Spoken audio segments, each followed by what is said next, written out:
Hi, it's Nat here with your tip of the week, and at this time of the year I just want to talk to you about social occasions and give you some tips to perhaps help you not overindulge or overeat. So December can be notoriously bad. Leading up to Christmas, you've got Christmas parties, social events, get-togethers and gatherings that can often roll over into the new year in January, especially if you live here in the southern hemisphere where it's summer and it can be holiday month and there's lots and lots of extra social gatherings, barbecues, that type of things. So my first strategy is to eat a big, nutritious, healthy breakfast or lunch before you go out. That means that you're not going to be going out on an empty stomach and be tempted by all of those yummy foods. Now remember, everything in moderation, so make sure that you're not going to restrict yourself too much. You want to be involved and having a good time. But as I said, if you're eating a good, healthy nutrition plan, going out and being social can be very easy to undo all of that and all the hard work that you've been doing. So making sure that you're actually full when you go out, you'll be less likely to overindulge.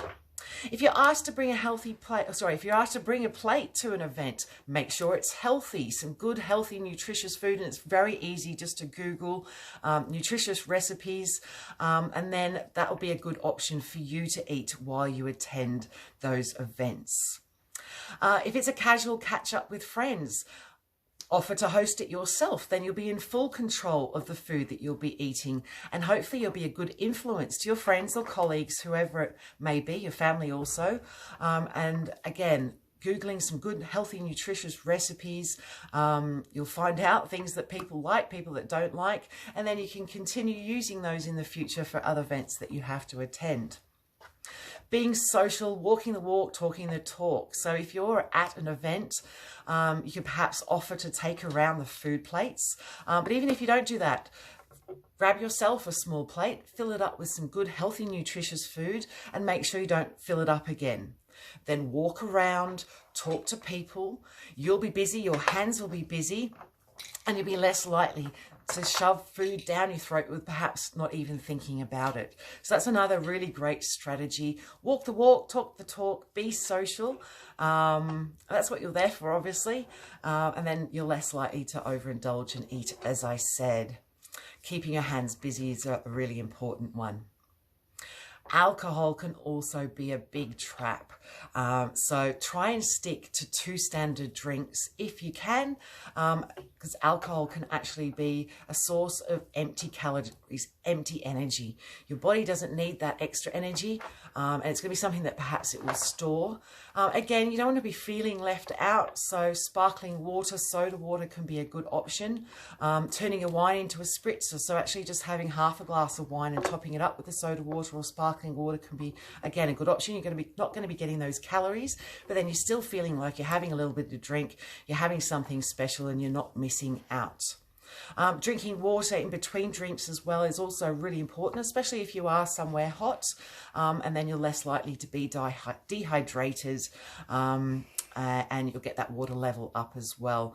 So make sure that you're drinking water before you drink, after you drink, and in between. Pre-mixed drinks as well. So if you're a spirit drinker, try and avoid the Coke, the lemonade, the sugary drinks. Again, try with the soda water, perhaps add lime or lemon as well. That will give it another little bit of flavour. Lots and lots of other options there, but try and make sure that alcohol isn't a trap for you. Eating out. So if you're going out for dinner, again, December, January can be a good period that you meet up with friends, colleagues. Again, your Christmas party, you go out for dinner, range of different cuisines. There could be better options that you could be having. So the first thing you can do before you go out for dinner is perhaps checking the menu before you go, so you know what you're going to choose. You can spot the healthy, nutritious things before you go, and go with that option, and it won't be a tough decision on the night. Also, make sure that you ask, or another good strategy is ask for any sauces, marinades, dressings, sorry, not marinades, but dressings, toppings. Ask for those on the side. Then you can actually control how much you're having. Often when you go out for lunch or dinner, you go out to a restaurant, a cafe, they load up the sauces and the the dressings, and that can be a very big undoing for you. So ask for those things on the side, and then you can control how much you're actually going to be having. Try and drink water over soft drink and alcohol, and that will keep you hydrated as well. Try and avoid bread. So bread can be a big trap when you go out, and opt into other dishes. Try and choose dishes that are vegetable based. So we don't want anything fried, but try vegetable based rather than your fried, your creamy, that type of thing. When you're going out, again, your different cuisines, just be sensible, really, really sensible. So your vegetable-based options, your soups will be good. Nothing that's fried. Be aware of perhaps your wontons, your samosas, your nachos, guacamole, your dumplings, anything that's battered. Dishes with creamy sauces, as I mentioned, fried foods, salty dishes, things that come with saucy dishes that tend to be oily, chips, all those types of things. So try and avoid those. Go with the vegetable-based dishes, and you should be much better. So those are my tips. Sorry, a bit rambly at the end, I know. Sort of lost my thread of thought, but hopefully you get some good tips out of that. So be really mindful of what you're putting in your mouth, what you're eating and drinking at this time of the year. You don't want it to become your undoing and undo all of the hard work that you've been doing. So that's my tip of the week for now, and I will see you again next time.